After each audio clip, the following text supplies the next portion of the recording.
Ladies and gentleman, welcome back to the channel, welcome back to garage reviews. And आज हमारे पास है the brand new 2023 Royal Enfield Bullet 350 और ये है हमारे पास पुरानी generation of the Royal Enfield Bullet 350। And इस वीडियो के अंदर मैं करने वाला हूँ इन दोनों बाइक्स को कंपेयर, बताऊंगा दोनों बाइक्स में जो डिफरेंसेस हैं, दोनों बाइक्स में आपको क्या चेंजेस मिलते हैं, क्या आपको ये बाइक लेनी चाहिए या फिर अगर किसी डीलर पे जैसे मनमोहन ऑटोस पे मैं यहाँ पर अभी शूट कर रहा हूँ उनके पास पुरानी जनरेशन वाली रॉयल एनफील्ड बुलेट भी अभी अवेलेबल है, तो अगर आपको अभी भी मन है to buy the previous generation one, there are few in stock at some dealers, आप वहाँ पे इनको चेक कर सकते हैं। इसीलिए ये वीडियो मैं आपके लिए बना रहा हूँ ताकि आपको पता चले कि which one is the better option for you. So without any further do, let's get started.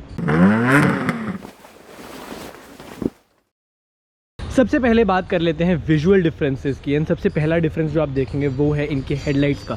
जो पुरानी वाली बुलेट है उसके अंदर आपको एक बड़ा सर्कुलर सा और काफ़ी प्रोट्रूडिंग सा एक हेडलाइट डिज़ाइन देखने को मिलता है जो कि काफ़ी ओल्ड स्कूल लगता है एंड बहुत लोगों को ये पसंद भी है। But at the same time अगर हम देखें नई रॉयल एनफील्ड बुलेट के अंदर हेडलैम्प बिल्कुल डिफरेंट मिलता है, काफ़ी फ्लैट है सर्कुलर डिज़ाइन ही है, बट आपको बहुत इजीली डिफरेंस पता चल जाएगा पुरानी बुलेट एंड नई बुलेट के हेडलैम्प्स के अंदर। तो सबसे पहला डिफरेंस आ जाता है हेडलैम्प्स का। दूसरा डिफरेंस आता है हमारे पास टायर्स का। हालांकि टायर साइज़ दोनों का एग्जैक्टली सेम है, 19 इंचेस का टायर साइज़ आपको नई वाली में मिलता है, 19 इंचेस का टायर साइज़ आपको पुरानी वाली में मिलता है। लेकिन पुरानी वाली बुलेट के अंदर जो टायर विड्थ है वो थोड़ी पतली है compare to the new one, जो कि थोड़ी सी ज़्यादा आपको चौड़ी मिलती है। ऑल्सो जो हमें एक चीज़ देखने को मिलती है वो ये है कि डिस्क ब्रेक्स जो नई वाली में है वो थोड़ी बड़ी दी गई हैं compare to the previous one. And जबकि हम डिस्क ब्रेक्स की बात ही कर रहे हैं तो स्टैंडर्ड वेरिएंट यानी कि मिडिल वाला वेरिएंट एंड टॉप वाला वेरिएंट अगर आप लेते हैं नई बुलेट का तो आपको दोनों डिस्क ब्रेक्स मिलती हैं जैसे कि आप देख सकते हैं, जबकि इन द प्रीवियस बुलेट आपको पीछे ड्रम ब्रेक्स देखने को मिलती हैं। And that is it. एक डिफरेंस और जो एक मेजर डिफरेंस आता है वो ये है कि नई वाली बुलेट के अंदर आपको ड्यूल चैनल ABS देखने को मिल जाता है जो कि पुरानी बुलेट में नहीं है।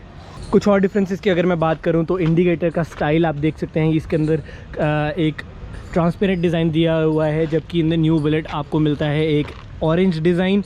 उसके अलावा हेडलैम्प क्लस्टर जो है आपको जो इंस्ट्रूमेंट क्लस्टर मिलता है अब की बार क्लासिक वाला एग्जैक्टली सेम क्लस्टर आपको देखने को मिल जाता है नई बुलेट के अंदर, जो कि एनालॉग और डिजिटल दोनों है। यानी कि आपको डिजिटल मीटर के अंदर आपका फ्यूल साथ ही साथ trip F, time, odometer, trip 1 और ट्रिप 2 देखने को मिल जाएगा। जबकि जो पुरानी बुलेट है उसके अंदर आपको कोई भी डिजिटल क्लस्टर देखने को नहीं मिलता, अपना नॉर्मल ओडोमीटर और स्पीडोमीटर मिलता है जिससे हम सब बहुत अच्छे से फेमिलियर हैं।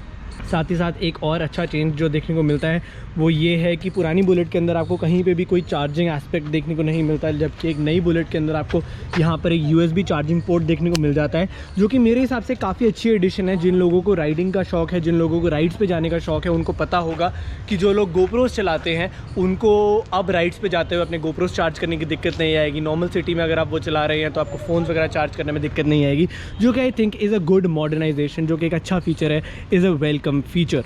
उसके अलावा जो सबसे बड़ा चेंज आता है बाइक्स के अंदर वो है इनके इंजन का। पुरानी बुलेट का इंजन हम सब बहुत अच्छे से पहचानते हैं, 346 सीसी का इंजन आपको देखने को मिलता है। ये 19.1 horsepower and 28 newton metres of torque. जबकि अगर हम नए इंजन की बात करेंगे तो ये वही सेम J प्लेटफॉर्म पे बेस्ड है जो आपको हंटर और नई मीटियोर में भी देखने को मिलता है। सेम एग्जैक्ट इंजन है, 349 CC, 20.2 horsepower and 27 newton metres of torque.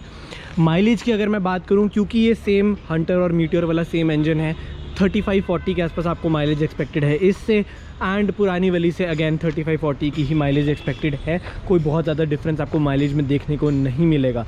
लेकिन अगर हम और पीछे चले तो आप टैंक डिज़ाइन अगर हम देखेंगे तो टैंक डिज़ाइन के अंदर बहुत सटल चेंजेस हैं, बहुत ज़्यादा चेंजेस नहीं है, बट ईज़िली पता चल जाते हैं। जो पुरानी बुलेट का जो टैंक है वो काफ़ी ज़्यादा और सर्कुलर पिन स्ट्राइपिंग इसके अंदर दी गई है, जो कि मतलब अगर आप इसको देखें एंड अगर मैं नई वाली बुलेट पे जाऊं तो आप देखें कि इसके अंदर काफ़ी स्ट्रेट डिज़ाइन दिया हुआ है पिन स्ट्राइपिंग का। एंड एक फ़न फैक्ट इस पिन स्ट्राइपिंग के बारे में अगर मैं आपको बताऊं, ये completely hand painted pin stripes होते हैं, कोई भी मशीन इनको नहीं करती।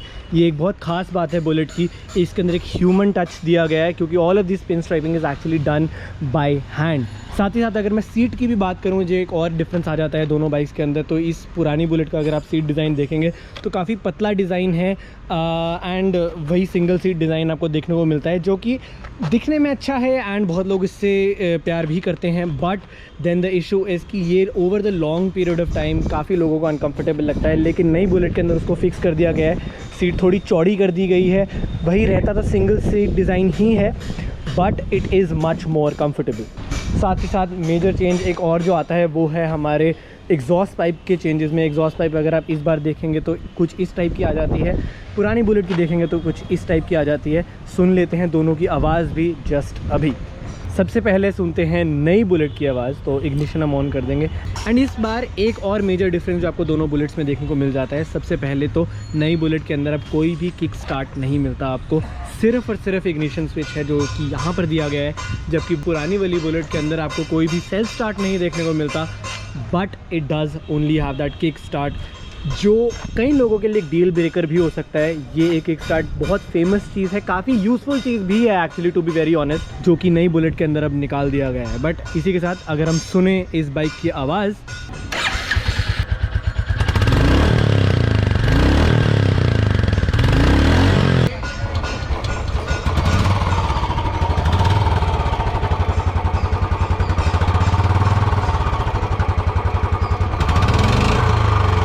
एंड अगर हम रेयर की बात कर रहे हैं तो एक और चेंज जो आपको दोनों बाइक्स में देखने को मिलता है, अगेन जो नई वाली बुलेट है उसका टायर साइज़ बहुत चौड़ा है पिछली बुलेट से, जैसे कि आप देख सकते हैं, एंड टायर साइज़ थोड़ा छोटा भी है, 18 इंचेस है इन द रेयर। आगे आपको नई बुलेट में भी 19 मिलता है, लेकिन पीछे 18 मिलता है। एंड पुरानी बुलेट के अंदर दोनों ही 19 है, लेकिन दोनों टायर्स बहुत पतले हैं, जो कि नई बुलेट के अंदर फिक्स कर दिया गया है। एंड सो ये था एक detailed walk around of the old bullet versus the new bullet. क्या वो चेंजेस हैं मैंने आपको बता दिया है। अगर हम ओवर समराइज़ करें एक बार फिर से, तो नई बुलेट के अंदर आपको ड्यूल चैनल ABS मिल जाता है, दोनों डिस्क ब्रेक्स मिल जाती हैं, चौड़े टायर्स मिल जाते हैं, डिजिटल क्लस्टर देखने को मिल जाता है, आपको चार्जिंग पोर्ट देखने को मिल जाता है, सेल्फ आ जाती है, सीट जो है वो चौड़ी कर दी गई है। सो ये काफ़ी सारे चेंजेस हैं जो नई बुलेट के अंदर दे दिए गए हैं, जो कि मेरे हिसाब से अच्छे फीचर्स हैं, क्योंकि बाइक को थोड़ा मॉडर्नाइज़ कर दिया गया है, जो कि मेरे हिसाब से बुलेट को थोड़ी ज़रूरत भी थी। कई लोग मेरे साथ डिसएग्री करेंगे, but I think practically speaking नए फीचर्स बाइक के अंदर वेलकम ही है मेरे हिसाब से। आपको क्या लगता है मुझे कमेंट्स में ज़रूर बताएं। बात कर लेते हैं दोनों बाइक की प्राइसिंग की भी, क्योंकि पुरानी बुलेट की अगर मैं बात करूँ, प्राइसिंग वाज अराउंड 160 एक शोरूम प्राइस, जबकि नई बुलेट का जो स्टैंडर्ड वाला वेरिएंट है, जो मिडिल वेरिएंट है, जो मेरे हिसाब से सबसे ज़्यादा वैल्यू फॉर मनी है, दैट इज़ 1.97 लाख। 37,000 का डिफरेंस है दोनों बाइक्स के अंदर, but including all of the features, safety and all of the things that they've given in the bike, मेरे हिसाब से I can justify the price. Again आपको क्या लगता है मुझे कमेंट्स में ज़रूर बताएं। बट यही था इस वीडियो में गाइस। आई होप आपको ये वीडियो पसंद आई हो, क्योंकि मुझे बनाने में बहुत मज़ा आया। Share this video as much as you can, और इस चैनल को सब्सक्राइब करना बिल्कुल ना भूलें, क्योंकि उससे मुझे बहुत मोटिवेशन मिलती है आपके लिए नया नया कंटेंट निकालने की। Thank you so much for watching this video and I will see you in the next one.